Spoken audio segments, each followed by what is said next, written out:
Hello friends, welcome to my channel. இன்றைக்கி நம்ம சேனலில் வெள்ளிக்கிழமை நான் வந்து ராகு நேரத்தில் வீட்டில் பூஜை பண்ணியிருந்தேன். அதை தான் இன்றைக்கி உங்கள் கூட ஷேர் பண்ணிக்க போகிறேன்.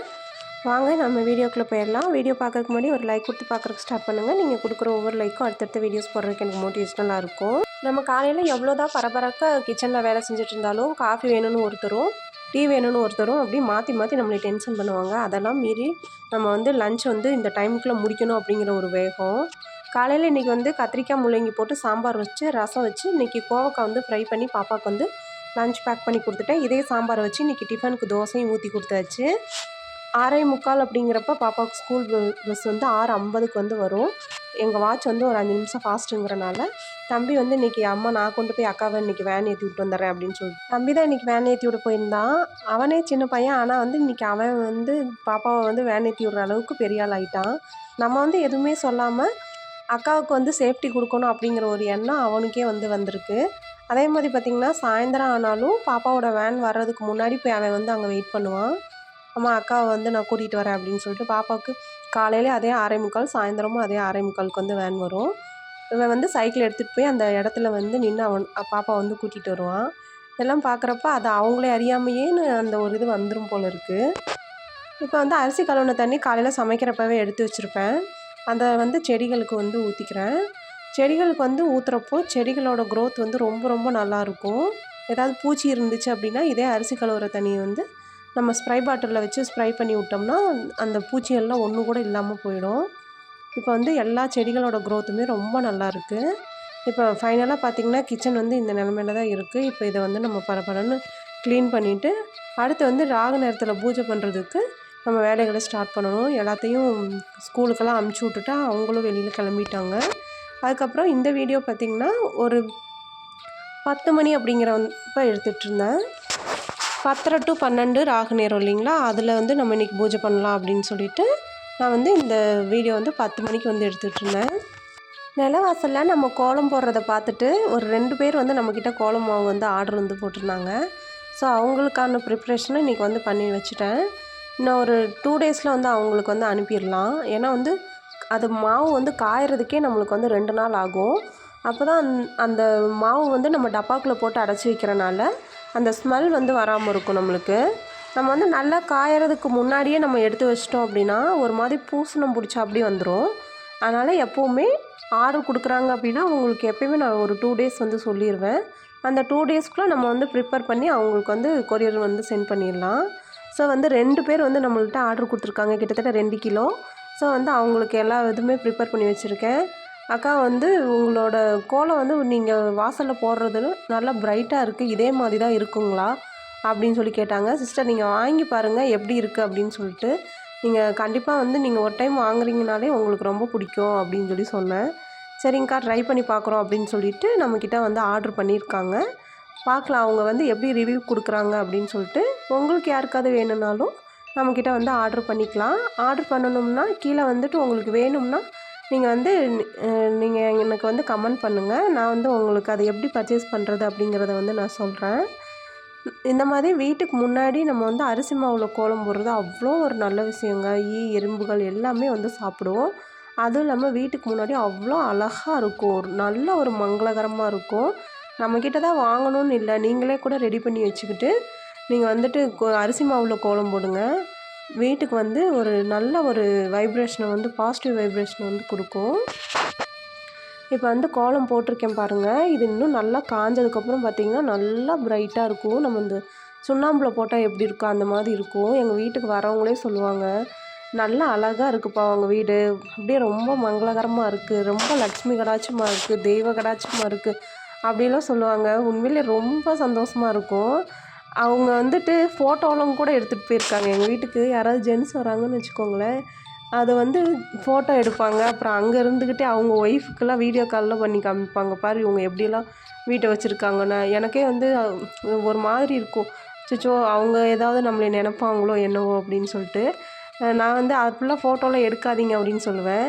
இல்லைப்பா இந்த மாதிரி வச்சுருந்தா நல்ல விஷயம் தானே அப்படின்னு சொல்லிட்டு அவங்க அதெல்லாம் எடுத்துகிட்டு போவாங்க. ரொம்ப எனக்கு சந்தோஷமாக இருக்கும். அதே மாதிரி வர்றவங்களும் கேட்பாங்க, இதில் சுண்ணாம்பில் போட்டிருக்கீங்களா அப்படின்னு சொல்லிட்டு. ஆனால் சுண்ணாம்பில் போட்டால் இவ்வளோ எறும்பு வராது அப்படின்னுவாங்க. இல்லைங்கண்ணா, நான் வந்து அரிசி மாவில் வந்து கோலம் போட்டிருக்கேன் அப்படின்னு. அரிசி மாவு இந்த அளவுக்கு வெள்ளையாக வருதுங்களா அப்படின்னு சொல்லி கேட்பாங்க. ஆமாங்கண்ணா, இது வந்து அரிசி மாவில் தான் வந்து நான் போட்டிருக்கேன். வீட்டுக்கு முன்னாடி அரிசி மாவில் கோலம் போடுறது அவ்வளோ நல்ல விஷயங்கண்ணா அப்படின்னு சொல்லி எனக்கு தெரிஞ்சதெல்லாம் சொல்லுவேன். அப்படிங்களா, இவ்வளோ விஷயம் இருக்குது அந்த அரிசி மாவில், நானும் போய் எங்கள் வீட்டில் சொல்கிறேன்ப்பா அப்படின்னு சொல்லிட்டு போவாங்க. இதெல்லாம் கேட்குறப்போ ரொம்ப சந்தோஷமாக இருக்கும். இப்போ வந்து நான் வீட்டில் வந்து நிலவாசலில் விளக்கு ஏற்றிட்டேன். துளசி அம்மன் கிட்டேயும் வந்து விளக்கு ஏற்றியாச்சு.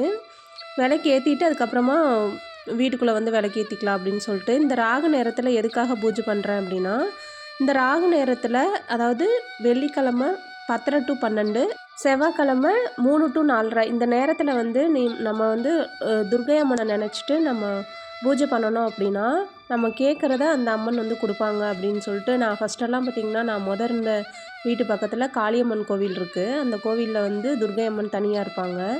அந்த கோவிலில் வந்துட்டு கரெக்டாக அந்த வெள்ளிக்கிழமை அப்படிங்கிறப்போ போயிடுவேன். அதே மாதிரி செவ்வாய்க்கிழமை செவ்வாய் வெள்ளி 2 நாளுமே நான் வந்து அந்த ராகு நேர துர்க்கை அம்மன் பூஜைக்கு வந்து கண்டிப்பாக கலந்துப்பேன். எலுமிச்சம்பழத்தில் வந்து விளக்கு போடுவோம். ஆனால் வந்து நம்ம வீட்டில் வந்து எலுமிச்சம்பழத்தில் வந்து விளக்கு போடக்கூடாது. கோவிலில் மட்டும்தான் வந்து விளக்கு போடணும். அதனால் துர்க்கை அம்மனை நினச்சிட்டு நம்ம வீட்டில் எந்த வகையில் நம்ம தீபம் ஏற்றுறோமோ அதே மாதிரி நம்ம வந்து தீபம் ஏற்றி வழிபடலாம் அப்படின்னு சொல்லிட்டு இன்றைக்கி நம்ம வந்து ராகு நேரத்தில் வந்து வழிபாடு செஞ்சுருந்தேன்.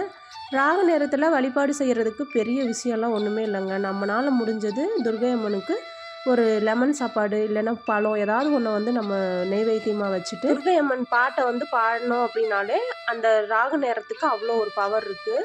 இந்த வாழ்வு மாணவள் துர்கா வாக்கு மாணவள் அந்த பாட்டு இருக்கு இல்லைங்களா, அந்த பாட்டை மட்டும் நீங்கள் உட்காந்து நீங்கள் எவ்வளோ மன கஷ்டத்தில் இருந்தாலும் சரி, இந்த ராகு நேரத்தில் ஒரு 9 வாரம் வந்து ட்ரை பண்ணி பாருங்களேன். கண்டிப்பாக ஒரு நல்ல மாற்றம் வர்றதை நீங்களே வந்து பார்ப்பீங்க. அந்த பாட்டை வந்து நீங்கள் பாடினாலே அவ்வளோ ஒரு மன திருப்தியாக இருக்கும் நம்மளுக்கு. நான் வந்து பாடுறது பார்த்திங்கன்னா, ஜெய ஜெய தேவி ஜெய ஜெய தேவி துர்கா தேவி சரணம் இருக்கு இல்லைங்களா, அந்த பாட்டு பாடுவேன். அதுக்கப்புறம் வாழ்வு மாணவள் துர்கா வாக்கு மாணவள் அந்த பாட்டும் பாடுவேன். இந்த 2 பாட்டை பாடிட்டு நம்மளுக்கு முடிஞ்ச நெய்வேத்தியம் நம்ம வச்சுட்டு தீபம் தூபம் காமிச்சாலே பூஜை வந்து நிறைவேறிடும். அதுக்கப்புறம் வந்து போற்றி போடுறதுனாலும் 108 போற்றி துர்க்கை அம்மன் போற்றி வந்து போடலாம். துர்க்கை அம்மன் படத்தை வச்சு தான் நம்ம வழிபடணும் அப்படிங்கிறதெல்லாம் இல்லைங்க. ஏதாவது ஒரு அம்மன் படம் வச்சுருந்தா நம்ம அதவே வந்து துர்க்கை அம்மனாக நினச்சிக்கிட்டு நம்ம வந்து அதை வழிபடலாம். துர்க்கை அம்மனோட படம்லாம் வந்து நம்ம வீட்டில் வந்து வைக்கக்கூடாது. ஏன்னா அவங்க வந்து ஆக்ரோஷமாக இருக்காங்க இல்லைங்களா, அதனால் துர்க்கை அம்மனோட படம் வந்து வீட்டில் வைக்கக்கூடாது அப்படின்னு சொல்லுவாங்க. அதனால் நான் வந்து நம்ம வராகி அம்மன் நம்ம ஓம் சக்தி அம்மன் இவங்களாம் இருக்காங்க இல்லைங்களா, அவங்களவே நான் வந்து துர்க்கை அம்மனாக நினச்சிக்கிட்டு அவங்களுக்கு வந்து விளக்கேற்றி வழிபாடு வந்து இன்றைக்கி செஞ்சுருக்கேன். நான் வந்து மேக்ஸிமம் பார்த்திங்கன்னா வெள்ளிக்கிழமை சுக்கிர ஓரையில் பூஜை பண்ணுவேன். செவ்வாய்க்கிழமை அன்றைக்கி நான் வந்து இந்த ராகு நேரத்தில் பூஜை பண்ணியிருக்கேன். இன்றைக்கி வந்து வெள்ளிக்கிழமை என்னால் சுக்கிர ஓரையில் பூஜை பண்ண முடியாதனால அதே மாதிரி ராகு நேரத்தில் பூஜை பண்ணி ரொம்ப நாள் ஆச்சு. அதனால் வந்து நான் இன்றைக்கி ராகு நேரத்தில் பூஜை பண்ணலாம் அப்படின்னு சொல்லிட்டு ராகு நேரத்தில் வந்து பூஜை பண்ணியிருக்கேன். அதே மாதிரி நம்ம ராகு நேரத்தில் பூஜை பண்ணிவிட்டு இந்த எலுமிச்சம்பழம் வந்து கட் பண்ணி குங்குமம் மஞ்சள்லாம் வந்து வச்சு வைப்பாங்க இல்லைங்களா, அந்த ராகு நேரத்தில் நம்ம வந்து ஒரு கோவிலுக்கு போயிட்டு அந்த கோவிலில் ஒரு எலுமிச்சம்பழத்தை சாமியோட பாதம் அடியில் வச்சுட்டு அதை வாங்கிட்டு வந்து நம்ம வீட்டு நிலவாசலில் வந்து ஒரு எலுமிச்சம்பழம் அதுக்கு கீழே வந்து பார்த்திங்கன்னா ஒரு கறிக்கொட்டை, அதாவது ஃபஸ்ட்டு வந்து கறிக்கொட்டை அதுக்கு மேலே எலுமிச்சம்பழம் அதுக்கு மேலே 7 பச்சை மிளகாய் இருக்கிற மாதிரி நம்ம வந்து கட்டி நிலவாசலோட நடு இதில் தொங்க விடணும். அப்படி நம்ம தொங்க விட்டோம் அப்படின்னா நம்ம வீட்டுக்கு வந்து நெகட்டிவ் வைப்ரேஷன் வந்து உள்ளே வந்து வர்றதுக்கு வாய்ப்பே இல்லை. நீங்கள் வந்து இதை ட்ரை பண்ணி பாருங்கள்.